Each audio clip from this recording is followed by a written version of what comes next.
You're very welcome back to the show. Well, the Irish Women Survivor Support Network and the Whispering Hope Centre was set up to provide counselling and support services for Irish men and women who experienced the care system that was once run by the religious orders in Ireland. We went along to the centre in Kentish Town to find out more. Phyllis, the Irish Women Survivor Support Network. Simple question, what is a survivor? A survivor is someone like myself who was born out of wedlock, and you would have been born for a few years until I was either adopted or sent to, as we call them then, a convent, not an institution. And your own story, you were brought up in County Dublin, or in Dublin City? In St Philomena's in Stillorgan. I was sent there for a few years, and then I went to Lakelands Convent, Sandymount, Dublin. So I was around the Dublin area. Which is such a shame, but moving to London and setting up the network here later on, how did that all happen?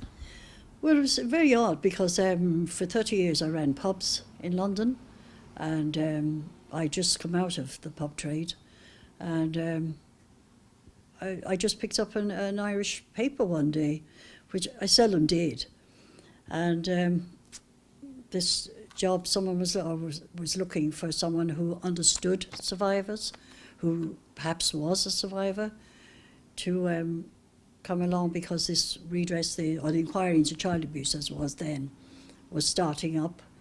And I thought, yeah, I'd like to work with this group of people, you know, because I feel like we're all family. And we all understand each other because we all walk the same roads. So I started doing part-time, and it just ballooned. As a member of the board of the Ireland Fund of Great Britain, we've always been very supportive of this organisation since its inception. We saw the need for assistance to be given to those people.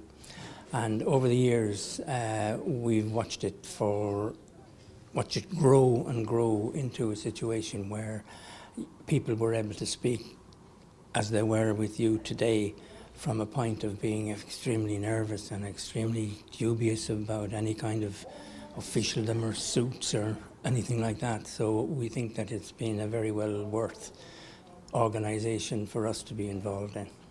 There's a group of us, we meet 3 days a week.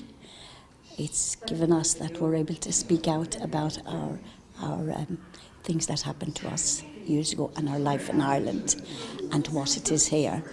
And the thing is, it has helped us, the well-being, especially the well-being day. What it done is, we all talk about our experience, but what it does, we can write it down. And the group emphasise on us not to be ashamed or be embarrassed what's happened if we were put into a home or wasn't our fault.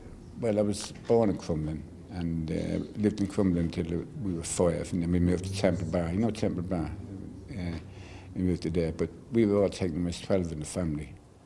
And my father was an alcoholic, so most of us, 5 of us one day, it was just went to Dublin, the court, just 5 of you go away all on the same day, 5 out of the same family. That was 4 boys and a girl, Irish 5, went to St. Teresa's in Blackrock, and from there just taken straight out, put into our town. I was born in Dublin and was there for 2 years and was moved from mother and baby's home to St. Joseph's in Kilkenny. Left there when I was 11 or 12 and went to Waterford for a couple of years and then back up to Dublin. Being from Dublin, you could go out once a month. Like, you go from 9 to 5, come back at 5 o'clock. If you were 5 minutes late, that was another hiding duty. And then you went out once a year for a 4 weeks holiday. If your parents wanted, yeah. But yeah, most of the kids went out, yeah. Going out for your 4 weeks holidays every summer, how was that, and how did you feel having to go back? Horrible. You go along with the kids, no eating kid, you go along with the kid there, and every kid you see be crying, going back. They're only kids, like, 7, 8, 9, 10, like, every kid you see was horrible. And you never ever forget, it never goes out of my mind. You couldn't forget, Well, my experience in Waterford wasn't a good one because of, I'm saying I'm the third eldest of 19. I was brought up in a brutal brutal existence in a life that there was no love, there was no. But I'm also a firm believer in that's the way their parents was, or that is the way the church thought was. You have to forgive your parents everything, which it is wrong. And then if you question that, lots of people I know was put into home straight away. Yeah, but you just walking where you get a clatter for nothing. You just, the way the brothers felt, like, there's nothing you could do about it. I was born in Dublin, I was born in Ballyfermot, and I ended up in Artane, and when I was 10 years of age I went to Artane, and I was there till it closed actually. It went on fire in the end, and it's just that was a very sad time, very sad period in my life really.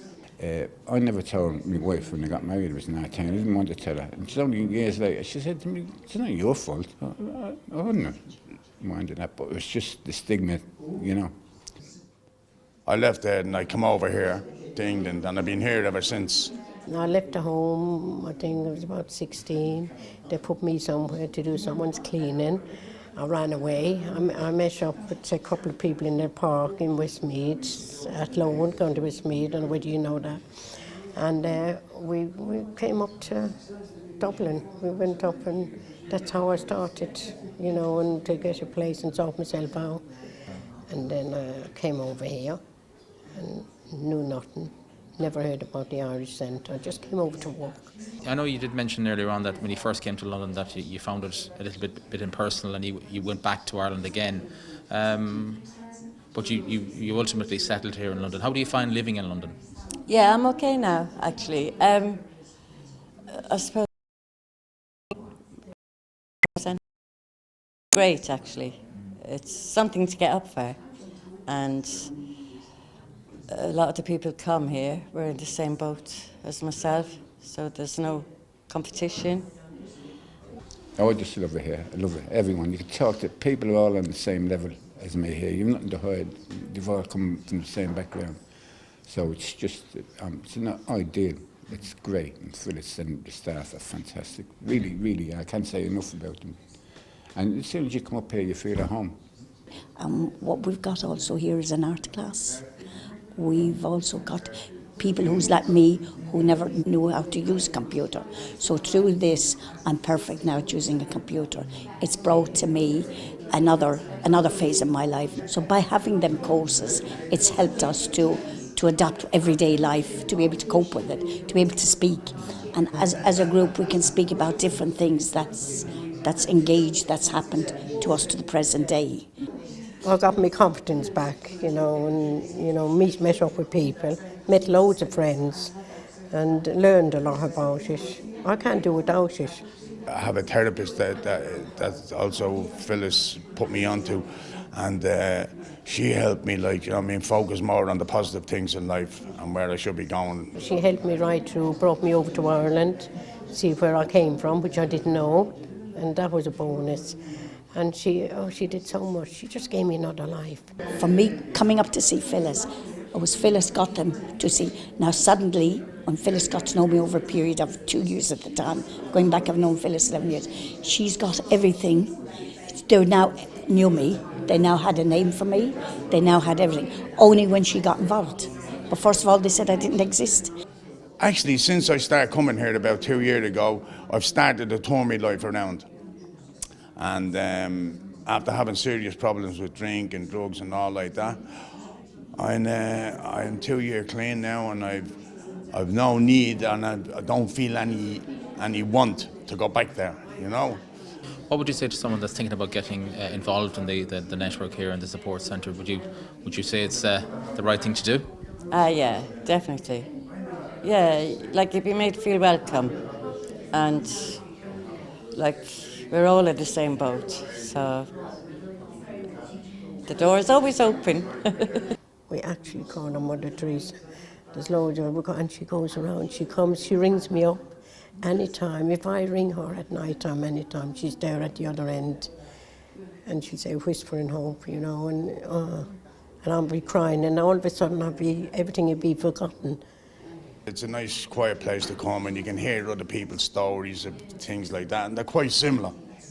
We all seem to be quite similar in their stories.